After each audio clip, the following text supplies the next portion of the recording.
Well, thank you all so much for being here. My name is Shalin Jyotishi. I work for the Burning Glass Institute.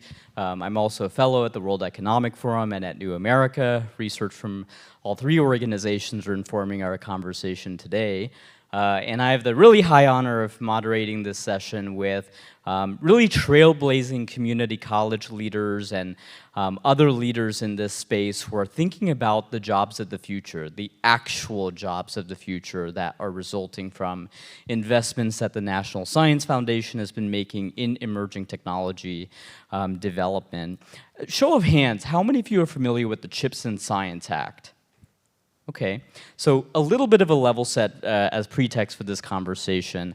The CHIPS and Science Act was a major piece of bipartisan infrastructure investment that really led to big investments in the semiconductor space, but also the enshrinement of 10 technology focus areas for the United States to guide technology development. And over the past several years, Burning Glass Institute and New America have been doing a lot of research on the workforce implications of those emerging technology areas, those 10 areas enshrined in CHIPS.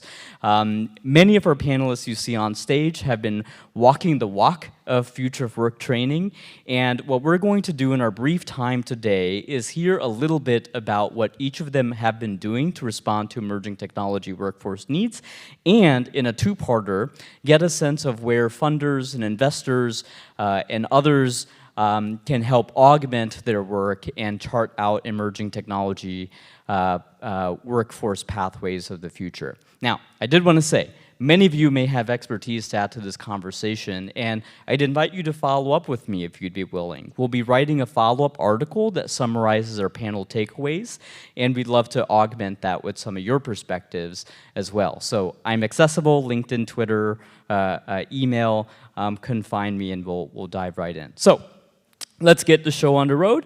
I'm going to go wicked fast because we have 40 minutes to get through our panel. I'm going to briefly introduce with titles, but please feel free to peruse everyone's bios and follow our speakers on their channels. So I'm going to start off with Chaitan, who's Senior Advisor to the head of the Technology, Innovation, and Partnerships Directorate at the National Science Foundation. The TIP Directorate is managing a lot of the emerging technology workforce development support structures for the CHIPS Act and beyond. Next, we have Tade. No need to try my last name. I'm going to give it a shot. Oyerinde. Okay, who's Chancellor at Campus.edu. Really thrilled to have Tade here from the online community college perspective. Next to Tade, we have Malou Harrison, who's Provost at Miami-Dade College. Really excited to dig into Miami-Dade's work. Next to Malou, we have Ian Roark, who's Vice Chancellor for Workforce at Pima Community College, doing some fascinating work in Arizona. And finally, we have Jeff Buening from Outlier. Really excited to learn about Jeff's work, working with University of Pittsburgh and others in the online space as well. So, like I said, I'm going to break up the questions into two parts here. First, we're going to give some space for our speakers to share what they're doing in the emerging technology workforce space, and following that up with the two-parter of where additional support is needed, whether from philanthropies or VCs or policymakers and the like. So, with that, Chaitan, you're up first. You know, one of the contributions of the CHIPS and Science Act was this arm, the Technology, Innovation, and Partnerships arm at NSF. And while semiconductor workforce development, I think, has taken up a lot of the headspace of folks in this realm, you all have been launching programs to support community colleges and filling these emerging technology workforce, emerging skill needs as well. Could you tell us a little bit about that, Chaitan, and to follow up, you know, as you share NSF's support of colleges in this ecosystem, where's additional support needed from others in the audience and beyond? Yeah, sure. Thanks very much, Shalin. Very happy to be here, and I'm going to just jump in because we don't have that much time. Not too many hands went up when he asked the question about CHIPS and Science Act. So let me say a little bit about that. The CHIPS and Science Act basically was bipartisan, both sides of the aisle, and allocated $81 billion over the next 5 years, of which it's 20, it was, that was the allocation, 20 billion over 5 years for this new directorate at the National Science Foundation called the Technology, Innovation and Partnerships Directorate. The reason that's significant is, first of all, it's the first new directorate at NSF in 32 years. And it's only the second directorate at NSF which is mandated by an act of Congress. The first one is actually the Education Directorate. All the other directorates just grew up based on how science and technology was progressing. That's very significant because the goal of the TIP Directorate is really to facilitate the transition from research into impact. And we talk about acceleration, so it's acceleration of technologies, acceleration of the translational aspect itself, and acceleration of the workforce that is ready to work in these new technology areas. And this is really seen as a very critical and opportune moment in time when there's a lot of global competition. At the same time, there are what our director calls the missing millions in our own country. There's tremendous technological progress, but it's not reached all parts of the country and all sections of the sort of socioeconomic scale. And so that's sort of the motivation for putting this directorate forward. One of the unique things that's being done as part of this new directorate is actually programs that are regionally focused. A couple of years ago, for the first time, NSF started regional innovation hubs in big data specifically.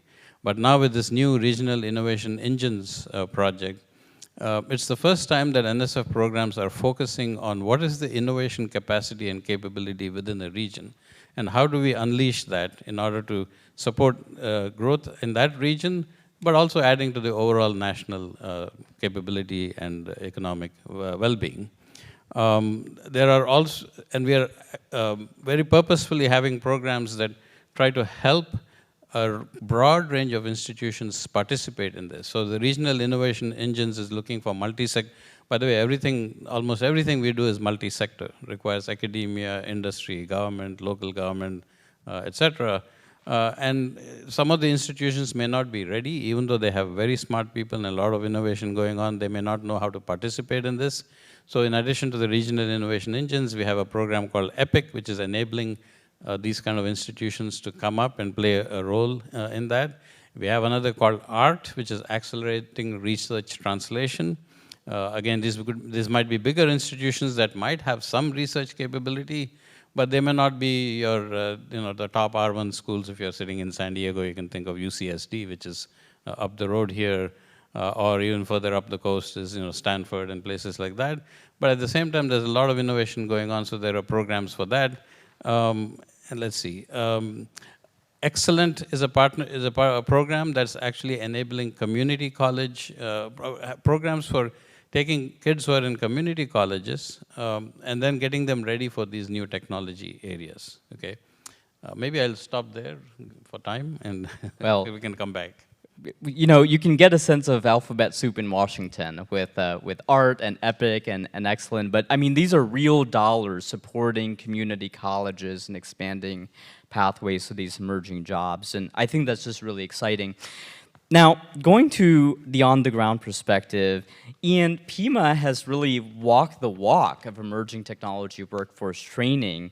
As New America has covered, you've sort of lived this out. You've balancing sort of risk and opportunity with aligning workforce development and the bigger economic development picture, traversing the non-credit to credit pathways. Tell us a little bit about Pima's work in emerging technology workforce training, and if there's also other opportunity spaces for funders and investors and policymakers to enable more community colleges like yours. Would love to get your thoughts. Great, thank you, thank you, Shalin. It's an honor to be here and to serve on this panel. This is my first ASU+GSV, so I'm super excited. Pima Community College is the comprehensive community college district that serves metropolitan Tucson, Pima County, and Santa Cruz County in southern Arizona.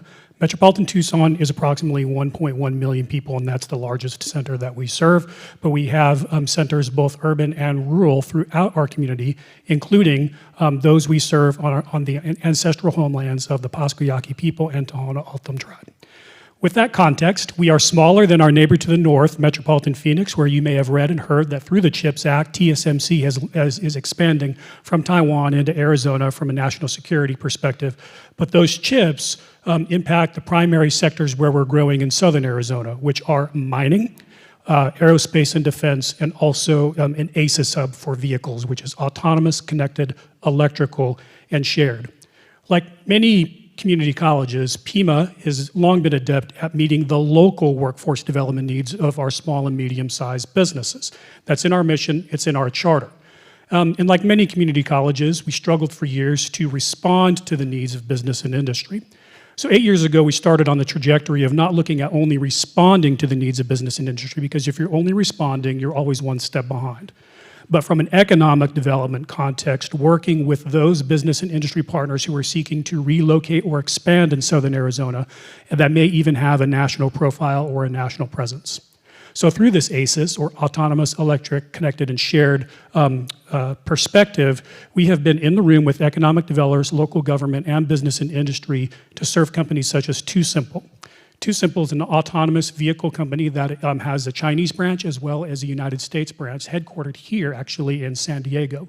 But with TuSimple, they are using the wonderful climate and long stretch of Interstate 10 through Arizona all the way into Texas to test full autonomous tractor trailers, semi-trucks. So when they move to our community, you could immediately think, well, what's the job that we're going to train for in that space? They do have truck drivers. We have a truck driver training school, and that's where we could have left it. But when we were meeting with the leadership of TuSimple, we were presented with a wonderful opportunity and took it.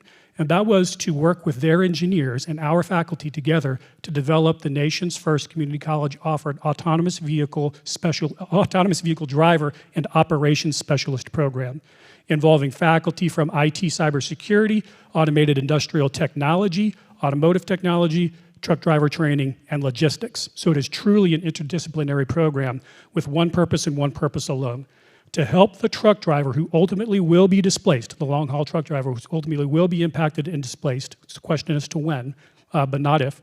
And then help them have the understanding to operate these systems, to design these systems from the ground up, and have a chance for a future given the impact of these technologies. We have lots of other examples, but that's a lost leader. Because when you get into the conversation about preparing people for jobs that do not exist, everything within the higher education infrastructure is incentivized to not do that. Whether it's your accreditation, we are Higher Learning Commission, or Title IV funding from the Department of Ed, everything is based on the data of the past. But at Pima, we asked the question, how are we supposed to drive into the future? No pun intended, but that actually was kind of, how are you intended to drive into the future when all of the data is like looking into the rearview mirror? You can't do that. So we have to work with the thought leaders in business and industry, learn about how that technology is shaping the way in which people will work in the future, and design programs that will be ready for when that future occurs. And so amongst our portfolio of standard offerings, that's what we do. We pick and choose selectively industry partners with whom want to work with us, and we have an open door policy, and we want to work with them to co-design these programs. And it really is about co-designing. Our faculty learn along the way because they do not always have the technical expertise that the engineers or the technicians that are already employed by the company do. And that program is popular, and that's one among many. I'll end with the how we deliver this. The other thing that we've learned, especially through the pandemic, is that the standard way in which we offer programs is not meeting the needs of our local community. So we are modularizing our curriculum so that we can offer it in any format, except for those areas that require hands-on touch in labs. And so with Pima Fast Track, we're taking programs like this autonomous vehicle technology program and modularizing it so that people whose lives are very complicated can take the parts of the program that they want at the time they need it, and then move forward. Real quick, if I may, on the policy, the funding piece, and those things. I've already talked about the disincentives that we have to do this. Honestly, we had to have a crucial conversation with our own curriculum department, and then I had to bring it to my provost to break through that with respect to, well, we can't approve a program, Ian, where there's not currently jobs that do not exist. The Lightcast or the MZ data is not showing that there's employment there. Well, that's because the fastest growing job category is 9999, I think, which is other, because technology is creating jobs that for which SOC codes do not exist. So we really need to take those conversations all the way up to the policymakers in DC as well as the regional accreditors. Because if we think about it, the idea of peer review means that if you break too far from the crowd, you get a sideways glance or the stink eye for doing these sorts of programs. And the reality is that we need to have an infrastructure from accreditation and the Department of Ed all the way down that allows us the grace and space to innovate on the margins, not saying to collapse our institutions and chase after every shiny object, but really work in these technology areas where economic development in our community is occurring. Because by doing so, we will not only have neat programs that we get to talk about at conferences like this, but they are creating real jobs and expanding real industries that will increase the wealth in our community, and we are the ones that are the bridge for access to those opportunities for the people that we serve in our community. That's really well said, Ian. SIP and SOC codes, the bane of my existence. Appreciate that call out. Malou, turning to you now, Miami-Dade College likewise has really been long a pioneer in this emerging technology space. Your programming in AI, the talk of the town has been so prolific, the non-credit programs, the credit-bearing AI programs, and even, as I gather, a forthcoming baccalaureate in AI as well. Could you tell us a little bit about Miami-Dade's approach in this emerging technology space? And likewise, same question goes for you. Where else is help needed to empower community colleges in this work? Thank you, Shalin, and good afternoon to everyone. So happy to be here as well. Miami-Dade College, 123,000 students across 8 campuses. We serve those that are working, those that are responsible for dependents, whether they are children or elderly family members, and we have some of the most ambitious students. Having said that, Miami-Dade College has been a leader in workforce training and around technologies such as cybersecurity, more recently AI, cloud computing, data analytics, and so forth. What has happened since the pandemic in Miami, and you may have heard about this, is there's been an influx of startups, of technology companies, of venture capitalists. And the City of Miami mayor has actually spoken about Miami being on a trajectory to become the capital of capital. And so Miami-Dade College realized that we needed to really redesign the way we looked at training in tech and in emerging technologies. And so what we have done is we have created labs around cloud computing, cybersecurity, and AI. In fact, today we just launched our second AI center at Miami-Dade College, and we've also launched today a metaversity platform.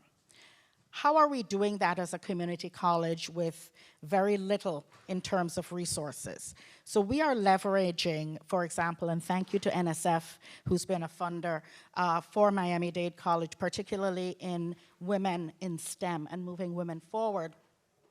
But we've used, for example, Title V funds from the USDE to build out these facilities that I just described.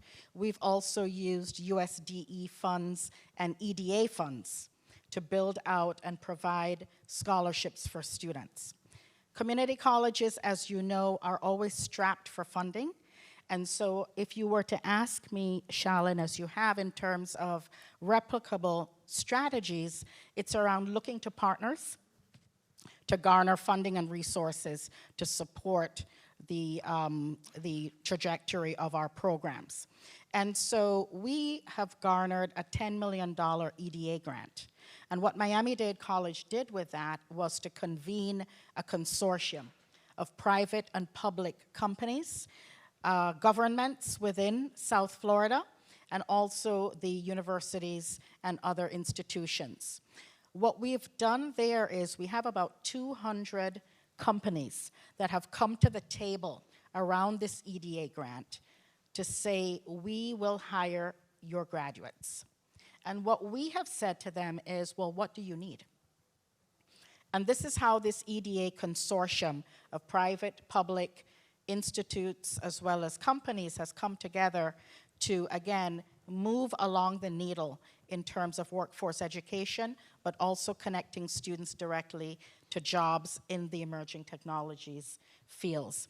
It's really a game changer for South Florida, a game changer not just for Miami-Dade College, but for the consortium of colleges and universities in South Florida that are able to tap in to these companies for that advice, but also for the resources and funding that they provide.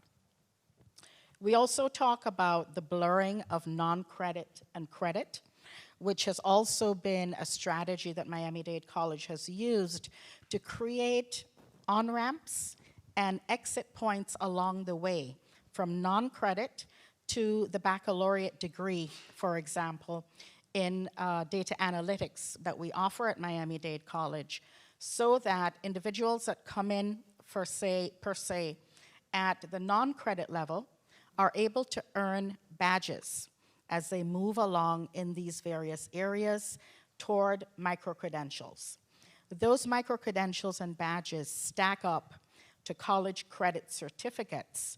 So again, earning a credential along the way that can get students into jobs immediately. Those same career certificates stack up to associate degrees as well as baccalaureate degrees. And again, a student along that trajectory is able to exit into a job, enter in an on-ramp back into a credentialed program, and is able to make a living wage from the very beginning of their education, even if it's at the start of a non-credit program. We've also been a leader in apprenticeships at Miami-Dade College, and as you know, those are learn and earn programs. What we found is, as my colleagues at other community colleges, is our students have to work. They do not have the luxury of attending and enrolling in college full-time without working.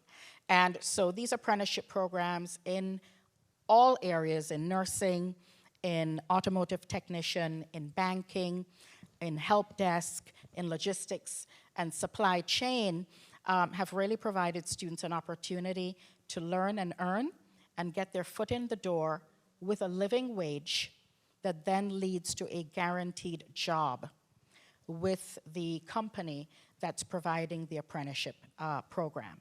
And so I'll end on one last note in terms of really creating that pathway and that trajectory for students. What we've also done is we are working very closely with K through 12, with our local school district. And so students in high school that are studying any one of those emerging technology fields will be able to earn college credit either through dual enrollment or through articulated means, where a high school course, we look at the competencies in that high school course, we look at the competencies in the college course, and we're able to provide college credit once that student graduates from high school and matriculates at Miami-Dade College. Again, we heard this morning that there are about 8 million students in the United States that have graduated from high school that are not on a path to college, not on a path to post-secondary studies. So what we've done is reached back into the high schools to provide the opportunity for students to earn college credit early so they can then get a taste of college. We can then influence their college-going mindset and move them into college, and as I said, into a career certificate, an associate degree, or a baccalaureate degree. And I'll just end on this one note. When we're looking at workforce education and workforce training at Miami-Dade College, particularly in the areas of technology, yes, we're looking at content, and yes, we're looking at curriculum. But there's much more than that. We need to look at the whole student. Does that student have a bus pass to get themselves to college? Is that student suffering from homelessness or from food insecurity? Does that student need an advisor or a success coach or a learning assistant? We need to provide the holistic student services in addition to the academic aspect of a college education to enable equitable outcomes to prevail. And that's something that we're very attuned to at Miami-Dade College, and we ask our partners to partner with us in that regard. Scholarships, if we were to ask, are key. Internship opportunities that are paid internships. Our students cannot afford to engage in internships unless they are paid. And then serve on our business and industry leadership teams. Those are advisory committees that we look to business and industry and philanthropists to come in and tell us about the landscape so that they can then better inform the curriculum of our programs for us to then produce a better graduate that can hit the ground running once they get into the workforce. Brilliant comments, and partnership I see is so key here. Presumably that's why it's in the name of the Technology Innovation and Partnerships Directorate at NSF. So I love those comments. And thinking about that, Tade, Campus.edu is an accredited online community college, and you all actually went through a really interesting process of acquiring a community college and ushering it through a digital transformation process, really leveraging automation to better enable you all to serve students. What are some lessons learned from that experience that could help community colleges better serve learners using the power of digital transformation? Would love to have your expertise, and likewise, where's the opportunity space for others to come in and help Campus.edu and some of your learners? Sure, thank you for moderating this, and hello everyone. I think that you're giving us a little bit too much credit. We've learned from her former boss, Dr. Eduardo Padron at Miami-Dade, and people like Gail O'Mello at CUNY, who really created amazing programs, I think the leading of which is CUNY's ASAP program, the Accelerated Study Program, where they figured out exactly as Malou was saying, you need to provide students with not just the education, but also the success coaches, the wraparound supports. You guys say bus passes. We're mostly online, so we say a laptop and free Wi-Fi. But all the pieces the students need to actually persist in the programs and succeed all the way through. But for everyone who doesn't know, because we're fairly new, we're Campus.edu. We started life as a pure software, education software company, and decided that we actually wanted to work really closely, so closely in fact that we bought a community college to serve as a foundation for this vision to build a really high quality online community college experience. And so high quality, all of our faculty are actually part-time with us or full-time with us, but also teaching as adjuncts at top 50 and 100 universities and HBCUs. And our classes are synchronous, so you meet face-to-face over our software with your faculty. But why is this super important right now? I think if I ask a question, how many of you all went to college or university? Okay, pretty much everyone. How many of you studied like really hardcore STEM? Okay, a couple. All of you, regardless of your answers, your jobs are about to be disrupted. AI, the way we've seen the growth of its usability is transforming, as we speak, every aspect of how we work. And so whilst we, of course, need to invest in programs for autonomous vehicles and lots of great new sort of job opportunities, we also need to figure out how to get young people to learn how to leverage this technology to be way better at their jobs. Sam Altman from OpenAI is one of our earliest investors, and he loves to say that AI doesn't replace people. People using AI replace people who don't. And so how do we make sure that, yes, we have these new programs, but students who are studying paralegal studies, they learn how to use this technology to do the work of 10 paralegals?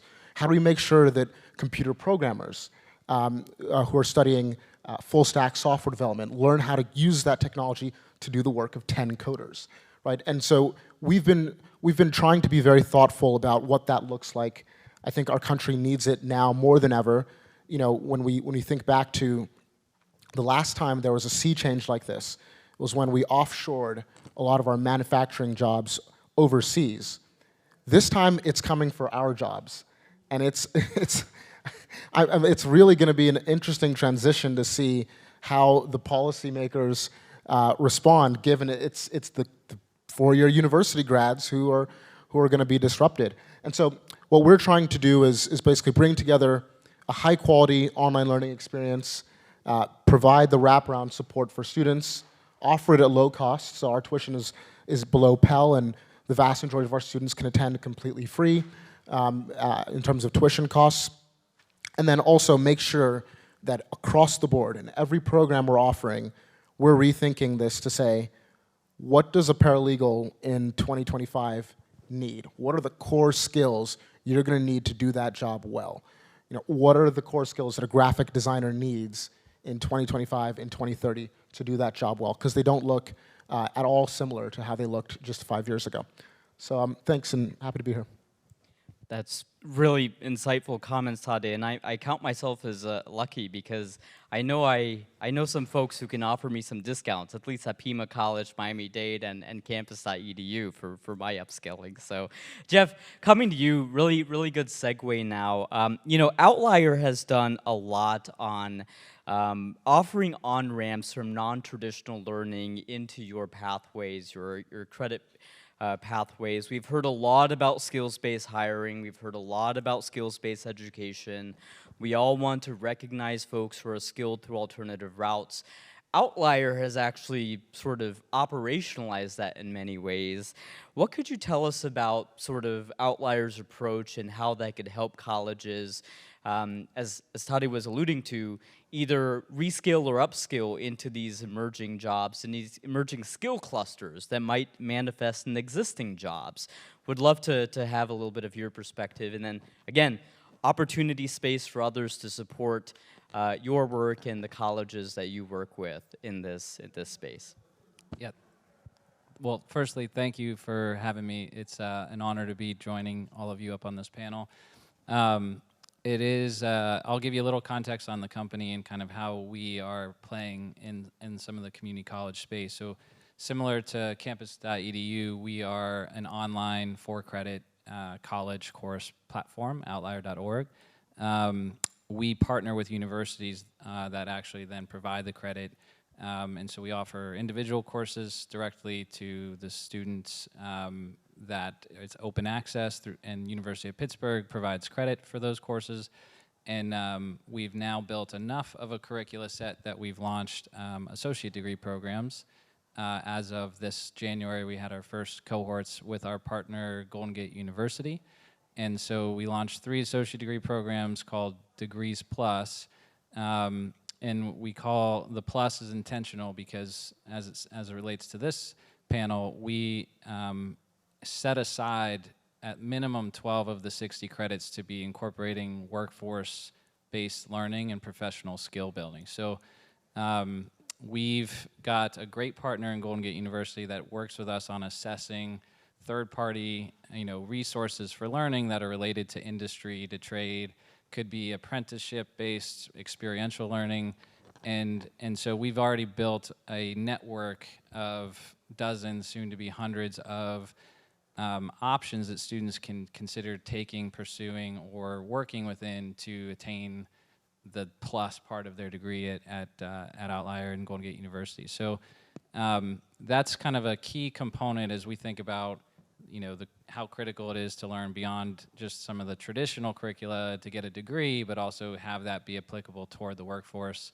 and today's skills. And I think the one step further that we're doing that's trying to operationalize this and find some symbiosis with traditional college courses is we're building in some of these certificates and different professional learning resources into our platform so that students aren't on their own. So a good example, if you're familiar with Grow with Google, offers a number of great technical certificates for great career paths, whether it's data analytics or IT support or UX design.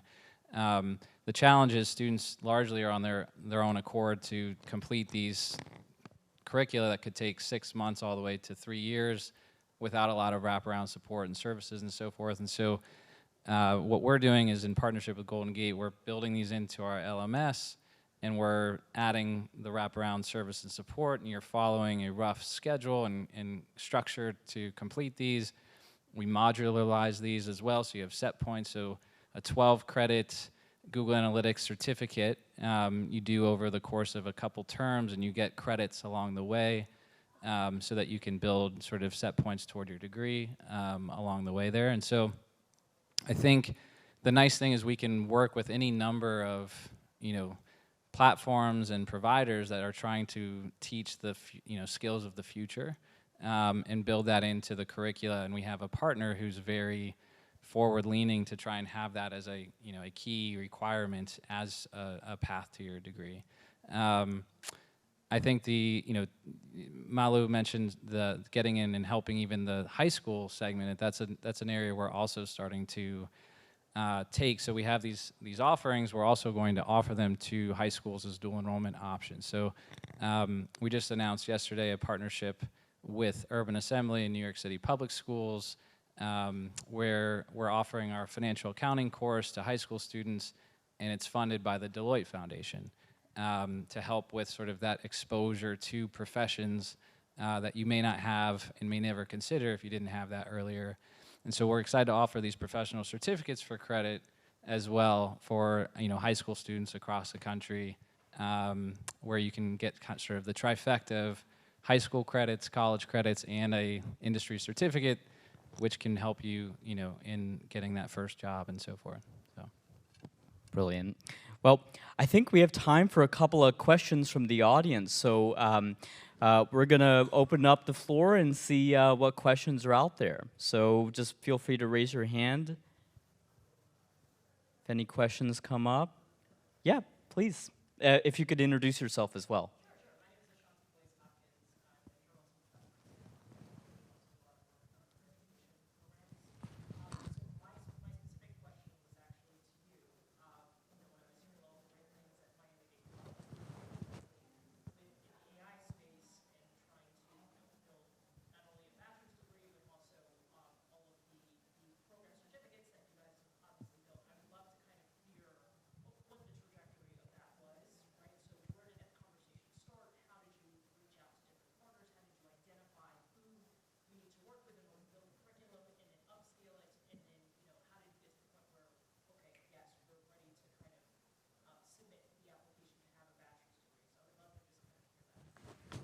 So very grassroots.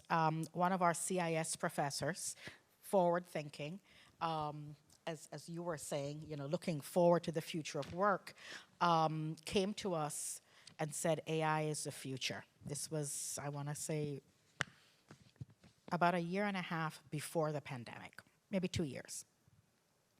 And so we had several charrettes within the institution of faculty, not just in CIS, computer information systems, but an interdisciplinary approach to what would AI look like. In terms of the physical space and consultation, we reached out to IBM, which was one of our partners already. And they brought in their expertise and really helped us to frame what we thought would be our first attempt at this. Let me also say that within AI, we did not only look at the technical aspects, but we also looked at the ethical and social responsibility around AI systems. And those courses in ethics and social responsibility are part of the degree. And that was very important to the interdisciplinary group of faculty that developed the curriculum for this. Fast forward, we understood from business and industry that yes, a certification would be adequate, but that students needed higher learning to the extent of an associate degree, and now a baccalaureate degree, which we just applied for, I think about a couple of weeks ago, to the state of Florida, to offer. So we're not actually offering that yet, but our application is in, and we believe it will be funded. In terms of the AI center that we just launched today at one of our campuses, which is the second one, we were able to leverage grants to be able to build that center, to be able to provide scholarships, which are very important, because when we talk about the aspects of equity, we could develop all the technology programs in the world, but if we don't provide the means for students to be able to access those programs, the financial means, even laptops, Tade, as well as the success coaches and the tutoring and the mentoring along the way, students will not be successful. So it was really creating an ecosystem, as I just described, in being able to, from a grassroots level, move it forward to where we are today. Thank you, and we can talk later. Yes, absolutely, yes, yes. Folks, we are out of time, unfortunately, but please join me in thanking our panel for an amazing discussion. Now, we've only just scratched the surface, so as I said, we are planning on doing a more in-depth write-up. If you have expertise, questions that you'd like to share, please get in touch, and thanks again for joining us.